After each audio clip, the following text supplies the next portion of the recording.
Hi, this is my video, and I'm sharing with you how I came into the truth.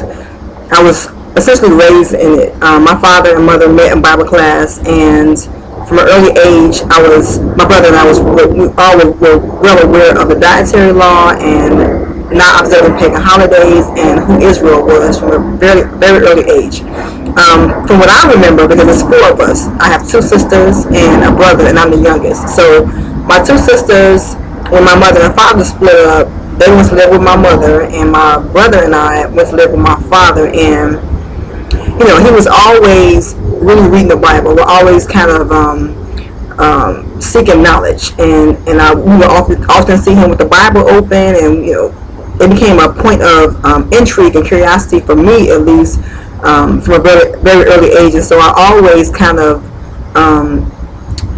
thought it was cool that he did that, sitting back reading the Bible. And we would also recite the Lord's Prayer and the Ten Commandments. I remember we lived in a house at one time, and he had the Ten Commandments old school style, so it was like on a scroll, and it was on the wall, and it nowadays the Lord's Prayer, when you see it in the stores, is abbreviated, but it was the Lord's Prayer, the Ten Commandments is often abbreviated, but this version spelled out every single word of the Ten Commandments. And I remember this because I'm going somewhere with this, but I remember part of the Ten Commandments, where at the end when it's talking about the Ten Commandments, it says thou shalt not covet, right? So it says thou shalt not covet his ox nor his ass. And as a kid, we would say that, and I would laugh. And so I remember things like that.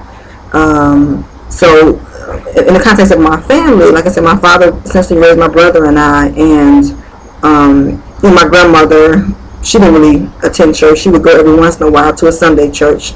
And my aunt and my uncle never really church people, so I was never, even though my father knew about the word and had a basic understanding of the Bible, we were never forced to attend a church service every week. So that was never part of my upbringing.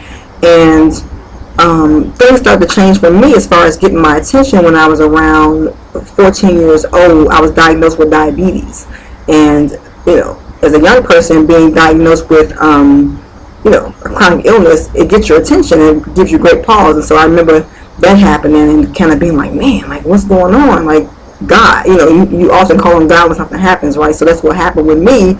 I was kind of like, man, what's going on? So I found myself looking in the Bible myself, and at the time I couldn't understand anything. I remember going and looking and trying to read it and just stumbling. Like, I have no idea what I just read. I might have read like a chapter, but I have no idea what I just read. So that started, and then from then on, I kind of made a promise to myself that I would figure this out. I would get through the Bible, and I think over the years, I did eventually read the Bible over a course of some years, but again, not really getting any understanding. So that happened, and went to school, went to college, and again, sort of keeping dietary law, basic stuff, and then I believe, so I'm trying to get this right. See, I believe my father got sick, so he got sick in like the late 90s, and he was in a book as well, and I saw him sort of trying to seek greater understanding at that time. And I remember going, like in high school, going to an Israel God Passover service, and not even knowing what Passover was, going in there though and attending that and service with him. So I do remember that, and there was a brief intro on keeping God's holy days, so that was cool. But I also, let me back a little bit more. I also remember my father was, like I said, he was always into history and reading and things like that. So we would go to Powell's bookstore in Chicago and Hyde Park and sit down and read the books. And we would also go to the Oriental Institute, which is at the University of Chicago, and they had all these great artifacts from Egypt and Syria. And we would go and sit and port to those things. And he, again, emphasized how, that's Israel's history. It's in these artifacts. You can tell these people were black. Like, here's an artifact of an Egyptian person. They're brown. Israel was in Egypt as slaves. They were probably brown. So we kind of always knew about that early on, just from the history side. But anyway, so my father got sick and started reading the Bible. Was seemed to be more intense about it, and showed me a lot of things about it. And then he passed. So he passed in 1999, and at that time I was getting ready to graduate from college, and he passed. I went to grad school, and again, not really seeking, maybe just kind of like curious. I remember going to, and I'm not sure if this is before or after I found out about the truth for real, but I remember going to a church service with one of my good friends whose mom was a pastor, and being in there, and they were shouting and, you know, speaking in tongues and all the other stuff, and me just being like, you know, I don't know what's going on, but I do know I stumbled for a while, even as I got older, trying to find out, you know, more about God. But the light at the end of the tunnel happened when my mom, who, you know, we had sort of strained relationship, at least from my perspective growing up. You know, it wasn't that I didn't love her, she didn't love me, but we just didn't know each other that well. So, but I remember my older sister, I think, contacting her and giving her my number when I was in grad school, and she called me out the blue. I remember I was in the lunchroom, and she called me out the blue, and we started talking, and she told me about the truth. She sort of introduced me to a church that we now attend, and she started sending me lessons and CDs and even tapes. So I had tapes back then, but no, she sent me tape the lessons on them, and I'd be in my car and driving around town in grad school and listening and being like, man, like, then my eyes were fully open. Like, this is what I've been looking for. I finally understand who we are as a people. Even my father hinted, but now I get it. Like, now I kind of understand what I should be about, learn about the holy days and things like that. So that's how that was sort of the pinnacle of me coming into the truth and really understanding it. And so after that happened, maybe a year later, 6 months, I don't really remember the time period, but I do remember going to Chicago and getting baptized. And there was a group of us, I'll never forget, and we all got baptized at a lake in Gary. And that day was interesting because that day was raining that morning, but by the time we got to the lake, the sun had come out. So anyway, so that happened, and after that, I ended up moving to Maryland, which is where I live now. So after grad school, I moved to Maryland to be with my family. My dad's side of the family moved up here, and you know, did what I could. Didn't have a church to go to, and shortly after that, I met my husband. So I went to a poetry event. I was kind of into that scene, into the art scene. Met him at a poetry event. We connected. He was raised Catholic, but he knew something wasn't right. So from an early age, he was kind of kicking against Christmas and all of that. And so we gelled on that. And, you know, we got married and all of that. And so time passed, and but because we weren't in the truth for real, so I knew he was baptized, but he wasn't baptized, and he didn't really know. We kind of stumbled even in marriage. So I was always confused about how to keep the Sabbath properly and how to be a wife. And those were two things, to show you the power of ignorance. Those were two things that ended up breaking the marriage. And I think, and you know, so I divorced him, and by the time we had two boys, and I, you know, went back into the world, even though I knew what I knew about, you know, basic feast days and all that, I didn't have a root.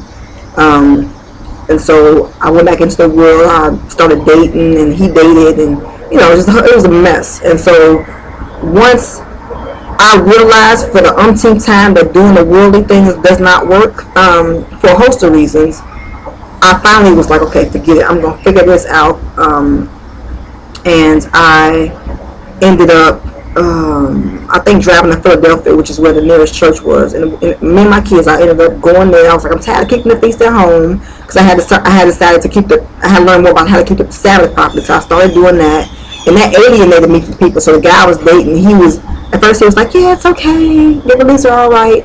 But then when I started keeping the Sabbath properly, then it became a problem. So we ended up, you know, not being together, and I decided to, you know, sit down, have a seat, and so me and my boys, we started keeping the Sabbath and feast days and stuff in Philadelphia. And as a result of that, my ex-husband, who's my now husband, because we got remarried, he started coming around, and we bonded again over that, and we ended up getting married again. But it was because things were back in line. We had a class to go to, we had a community that held us accountable. We started keeping the Sabbath properly, kept the feast days. I learned how to be a wife finally. I learned how to keep myself in some, in some sort of, to create some kind of order, because without order, your life is not going to thrive. I mean, you can, man should know at this point, even if you don't believe in God, you should know at this point that you're not that smart. Like, your vision is not that clear.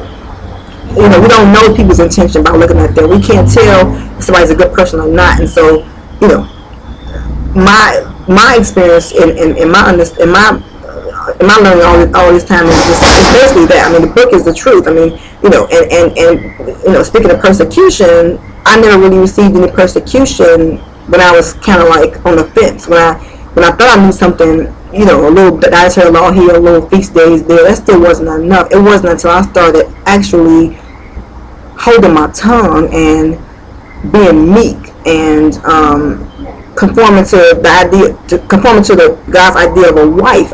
That's when I started to really see persecution. And even now, like, I've always thought of myself as a unique person. Not like I'm special, but just I'm never been into what everybody else was doing. And I see that now. I see why I was that way. It's who I am. I don't really care about what the world is doing, but it never really became a problem until I actually implemented that into my everyday life. Like, I take this Bible and this book and my beliefs seriously. It's not something I'm doing because I'm bored. This is all that matters. I tried the world, it don't work. I have a master's degree, it doesn't work. It doesn't matter. And so I would just say to people who are seeking God, if things are going on in your life and you don't quite understand why, I would just say, just consider, especially the black people, just kind of consider, like, why are we in this constant situation where we're constantly marching? We're begging a white man for stuff. We're miserable as black women. We don't have good relationships with our husbands or our boyfriends or anything. Or as brothers, the brothers. Why are you always in a bad predicament? I think that's a key to really kind of unpacking all of this and understanding, why are things going on the way they are going on. And I think that God has been tapping my shoulder I'm 35 now, so for 20 some odd years, tapping my shoulder. And even when I thought I knew him, I didn't really know him, he still was kind of with me and showing me and bringing me through a lot of drama, because right before my husband and I got back together, I went through a whole bunch of drama. And but it humbled me and it got my attention, and I'm forever grateful for it. So I would just say for people who are seeking God, keep looking. Find a way to get into your Bible. Find a way to understand it truly. If you talk to somebody and they try to explain the Bible to you, make sure that what they are saying is the truth, by prayer and by really studying, because you're going to be accountable for everything you know. Even if you know something in passing, you're still going to be accountable for it. So anyway, I hope this video has been useful, and for those of you striving to do what's right, keep on fighting, because it's people like me and all of us around the world doing the same thing. So there's power in numbers. So I hope somebody got some encouragement from this video. Peace in Jesus' name.